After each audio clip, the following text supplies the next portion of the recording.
Medicamentos. Agora, medicamentos que aumentam a testosterona. É muito comum as pessoas, para não utilizarem o esteroide, utilizarem medicamentos que atuam diretamente no eixo HPT. Medicamentos que aumentam potencialmente a produção de LH e de FSH. Exemplos. Clomid. Citrato de clomifeno.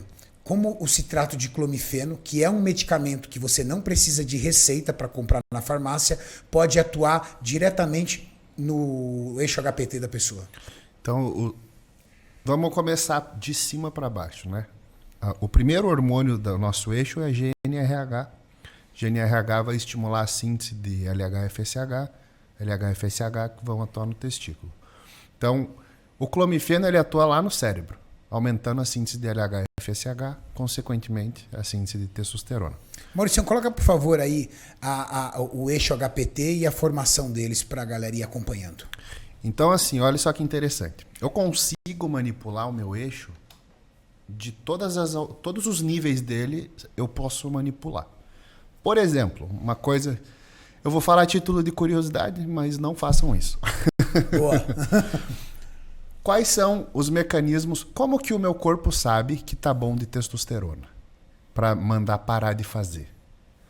Então, nível de testo no sangue, nível de estradiol no sangue e nível de DHT no sangue.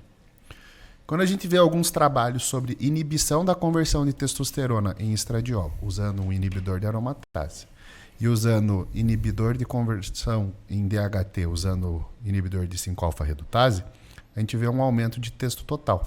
Porque eu perco aqui na ponta do eixo, no fim do eixo, quando chega na testosterona e eu tenho os subprodutos dela, DHT e estradiol, são todos eles que vão inibir a produção de mais testosterona lá em cima, né? Então, quando eu pego e inibo aqui, DHT e estradiol, meu corpo ele dá uma vacilada e ele produz testo a mais. E eu tenho um acúmulo de testo. Então, eu consigo manipular esse eixo de várias formas. Uma forma é essa. Outra forma, tem um trabalho icônico, né, na história da endocrinologia, que foi um estudo de caso de um bodybuilder, 12 anos de uso de esteroides, nunca fez TPC, queria ter filho, fez o tratamento tradicional para fertilidade durante 6 meses, não funcionou. Fez até injeção de testosterona dentro do testículo, não funcionou. O que os caras fizeram? Existe um medicamento, e aí é uma família de medicamentos, que são peptídeos, para castração química. Então, triptorelina, por exemplo. E por que ela causa castração química? Ela causa um estímulo tão grande que fecha o eixo. E eles usaram microdoses disso nesse bodybuilder. E em 12 horas o eixo dele normalizou. Como se estivesse dando um choque. Um choque. Lógico, é algo bem minimalista de cuidado, porque é a diferença entre ressuscitar o eixo... A medicação é a dose, né? É a diferença entre ressuscitar o eixo e castrar. Ressuscitar ou matar. Então, por exemplo, a triptorelina, ela é um análogo, ou seja, ela imita o GNRH lá no cérebro. Então eu tenho um medicamento para atuar aqui em cima, eu tenho um medicamento para atuar no próximo nível, que seria HCG, que ele imita LH e FSH, eu tenho o Clomid, que me aumenta a produção de LH e FSH. Então existem várias etapas onde eu consigo atuar de forma farmacológica. Mas tem dois muito comuns, né? Que seriam o Clomid e o beta-HCG. Certo. Então vamos lá. O Clomid aumenta LH e FSH, LH e FSH vão atuar no testículo. HCG atua direto no testículo. Então, eu sou um grande divulgador, talvez, promotor do HCG no Brasil. Porque eu gosto do uso do HCG, principalmente durante ciclo. Eu também. Para evitar a atrofia do testículo. Eu também. E isso é muito questionado por alguns especialistas, mas eu entendo que o uso do HCG, no mínimo, evita a atrofia e o desconforto da atrofia do testículo quando a pessoa está realizando um ciclo, principalmente se as doses de testosterona estão altas. Perfeitamente. Eu tenho alguns exemplos práticos de atletas meus aí. Um deles é o Pacholok, que chegou para mim e falou: quero engravidar minha mulher. Falei, não, beleza, vamos só fazer um cruise dele. Não precisa zerar texto. Falei, não, vamos deixar só um pouquinho, mas vamos aumentar a dose do HCG. Em um mês ele engravidou a mulher. E assim, fazia anos que estava usando hormônios, mas a gente sempre manteve a dosezinha de HCG semanal. Então, assim... Eu também tenho 3 filhos. E compito desde os 19 anos. E tenho 3 filhos. Mas sempre utilizei em períodos o HCG.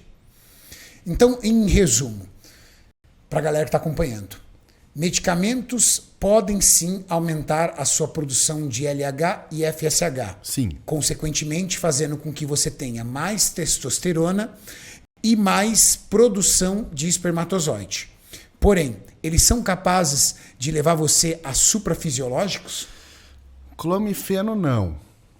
Clomifeno, você vai ter um aumento aí, eu vou chutar um número aqui, não tem nenhum artigo para dizer, mas 30%, 40% talvez. Concordo plenamente. Tá? Pelo que eu vi, é isso aí.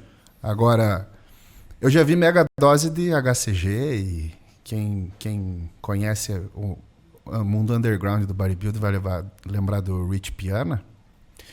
O Rich Piana ele tomava 5.000 UI por dia. É um choriomon por dia. Ele gostava de fazer como se fosse uma ponte entre ciclos com HCG. E aí ele fala que a texto dele ficava lá nos 2.000. Caramba. Só que assim, eu acho que é um tiro de escopeta assim, muito forte. Pra quem pensa... sem sentido, né? E sem sentido. Porque eu prefiro 1000 vezes... Pra manter texto 2.000, não é mais fácil tomar o hormônio? É lógico. Então, qual é a informação que você pode pegar aqui dessa aula? É entender que quer seja com medicamentos fitoterápicos ou mesmo com esses medicamentos que nós informamos aqui para vocês, o principal objetivo de quem usa isso é se manter dentro do limite natural, que bate no teto aí de 900 nanogramas por decilitro de sangue. E isso só vale a pena se você realmente está no quadrante inferior. Se você é um cara de testosterona 600, 500, cara, você está bem de testosterona. Tá bem. E talvez não seja interessante você fazer uma hiperestimulação do seu eixo HPT com medicamentos como Clomid e Choriomon, que é o beta-HCG, porque talvez o seu eixo possa vir a precisar desse superestímulo e você pode começar a ter queda depois da retirada dessa substância. Concorda? Perfeitamente. Todo mundo precisa aprender uma coisa muito séria, chamar homeostase, né? Então, a pessoa que... Eu tomo um energético desse aqui, para quem nunca tomou, no primeiro dia não dorme. Depois você está tomando 3 por dia e dormindo igual um bebê. A mesma coisa acontece com qualquer substância. O seu corpo ele vai tentar se defender. Então, a pessoa que começa a tomar diurético para tirar retenção, o dia que ela tirar o diurético, ela vai ter um baita de um rebote. Ou cada vez vai precisar de uma dose maior de diurético. Se eu uso um medicamento para aumentar a minha produção de testo, meu corpo vai se acostumar com o medicamento e aí eu vou precisar ou aumentar a dose ou a minha testo vai cair mesmo usando o medicamento. Então, sempre vai existir um mecanismo compensatório pelo nosso instinto de sobrevivência, porque o corpo entende que tem algo errado. O teu corpo não entende que você quer ficar sarado. Fechamos aqui essa primeira linha do nosso módulo de bioquímica anabólica e vamos agora para o próximo módulo.